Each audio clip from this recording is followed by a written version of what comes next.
Hannibal, how are you? Hi, sir. I'm good. How are you? Why did you study psychology? And Because you're about to be a doctor now. yes, sir. In your 20s still. 29. So talk to me, why? Well, I've always had a passion for psychology, everything about the mind, understanding how people behave, understanding how people think, and that's what drove me to want to study psychology. Does that have anything to do with your background? I know you had some struggles in your background. Yes, I did have some struggles. So I also suffered with depression and suicidal thoughts when I was young. Yeah, I did. Wow. And it was very, very traumatic, and I didn't have anybody to talk to or anything like that. So from then, I thought, you know what? When I came out of it, I thought, you know what? How did you come out of it? Oh gosh. Well, when I joined the Nation family, How many years ago was that? That was 10 years ago. Okay. Yeah. So the depression, the anxiety didn't go straight away, and the suicidal thoughts. However, when I connected to a leader, yourself, my PT, my personal trainer, I was able to hear certain words that were changing the way I was thinking. Yeah. And that was where the issue was. There were certain perceptions that I had about myself, about the world. And when I connected with you, that started to change. So you were 17 then? 19. So, 19. Yes, sir. So it was from there that you went to school and Yes, I didn't know you've done all this. So what have you done? I went to school, I went to college. I did 3 years because I failed my first year. But I did health and social care. Then I went on to do uni. I went on to do a master's as well. And in between that, I was working in mental health homes for young people, for adults. I've worked in private clinics. I've worked in a pupil referral unit. I've worked with a lot of messed up young people that have had challenging behavioral difficulties and emotional and mental traumas. So you're going to be a doctor of psychology by the time Clinical psychology. Clinical psychology. Yes, what's the difference? I don't know. Oh, there's so many. Psychology is so broad. You've got clinical, sports, business. There's so many. There's counseling psychology. There's so many. So would you say, and this is a question, would you say what you went through is what made you go do the clinical psychology thing or not? It was a major contributor. But I always had that passion from young to be a doctor for some reason. Really? From when I was 8, yeah. So what kept you doing it then? What kept me doing it? Because I'm just thinking, you've been through depression yourself, you've been through a very rough background and all those stuff, and then you're still able to achieve this much. What kept you going? Because it's almost automatic, especially again from the area, the demographic of the area you grew up in. Yes, it's almost easy to give up, and there will be excuse to give up. You'll have reasons. What kept you going? There were excuses to give up, but what kept me going is exposure to the right people whose minds were also changing, people who were on a path to be better, to be greater, to have a different perception and to not be mediocre. That is what helped me. And being exposed to, again, leaders who could see more than what I could. Are you successful now? Would you call yourself I am successful. Why? I am. Because I'm impacting young people, I'm changing lives, I'm touching one life every single day. Wow. Through counselling, through coaching, through bettering their well-being. I also write as well for WOTC. Yeah, exactly. I wanted to say I've seen one of you. Yes. So I've always written. Even when I was going through that difficult period, I used to write, but I was just writing what I would consider now as garbage. But now I write for this global women's magazine, and that's where I now express my solutions on how to have better mind health and well-being. Yeah, so tell me one or two ways to have a better mind health. Is to change the way you think. Wow. And also, there are practices like mindfulness. I love mindfulness. And it's just about how you be present in the mind and be quiet. And sometimes the practice involves listening to your breathing and listening to, I don't know, the air or your immediate surroundings. You never taught me that. The thing is, PT, you already know about it. I wish I do. I wouldn't You do this totally. Anyways, okay, so tell me, what is your greatest pain? How often ever in life, you're in your 20s now, late 20s, what do you think, this is the most bitter thing that's ever happened to me?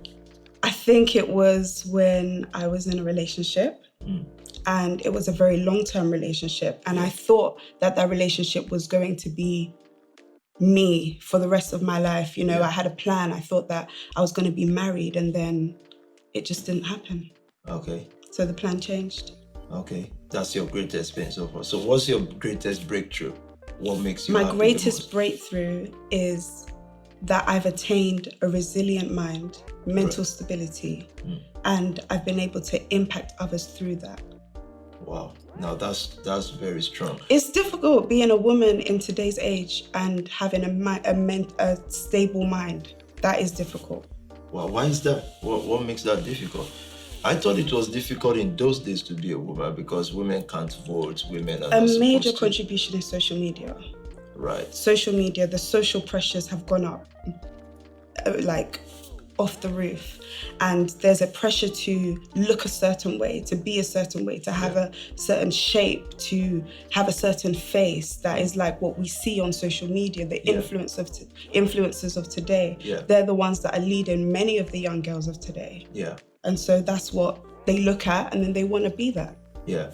And that's why you're here as a doctor. You're saying that young people can, if they feel like they're not what they see on the Instagram, they can still look at people like yourself, look at yourself and still see that you can be successful. You can, as who you are. You can be successful without having to change your face, your body, even your personality. There's a lot of pressures to be a certain character. Yeah. But you can just be yourself, and finding yourself, again, what I say is that it's in those quiet moments, those mindful moments of you being in the present and understanding what makes you tick, what doesn't make you tick, and who you are in that present moment, away from all the noise of social media, of what you see on the news, the TV, everywhere.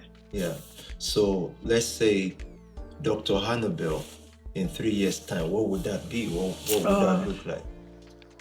So I would be qualified by then, and then I would be looking at how to change the way people think about mental health and psychology. You're very passionate about it. I'm so passionate about it, Pastor. I am. And especially in the world today with all that is happening, COVID, protests, everything has gone up. And do you know what's weird? There are so many professionals, there are so many clinicians, there are so many clinical psychologists, but yet mental health is going up. That shouldn't be the case. And so clearly there's something fundamentally wrong, or there's something that we are not seeing. There's something that needs to be changed. There's a way of thinking about that industry that needs to be changed, which I believe that I'm going to do. Wow. Do you think you have it all together now? I don't think anybody has it all together. Do you have it all together? I think if I've got a stable mind, I've got it all together. Do you have a stable mind? I have a stable mind. That's amazing. I do. I like that. The confidence of that alone means you have a stable mind. Yes, sir. So if you're a girl is encouraging right now, she's 19 years old, going through depression, which you've been through, difficult times and things like that. What would you say to her? Now you're in your own late 20s, or someone has gone through a disappointing relationship. What you said was your own greatest pain. What would you say to such a person? What is the in quote light after the tunnel kind of word that you've got? I would say that you can get through this, whatever it is you're going through, and that you don't have to be like everybody else. You don't have to be like what you see in your immediate surrounding. Even if you're living in Croydon, you don't have to be like those people. Because I think in the heart of young people, there is a passion to be different, to not be mediocre. So I guess it's just affirming that and carrying them along as well. Amazing. Now, this is so beautiful. Gone through depression and all that from young age. About to be a doctor of clinical psychology. Yes, sir. I think, again, the gist of this nation family is not just exposure now, but showing people the way to get things done. And also, sometimes some people may not be so articulate in telling you what has happened in their lives, but then their life is articulate enough. And I think the difficult times we go through just proves resilience, stable mind. Yes, sir. And if there's anything I've taken out of this, I think it's stable mind, avoiding the noise and pressure of life. You inspire me very much, and thank you for coming. Thank you, sir. God bless you. Thank you all for listening.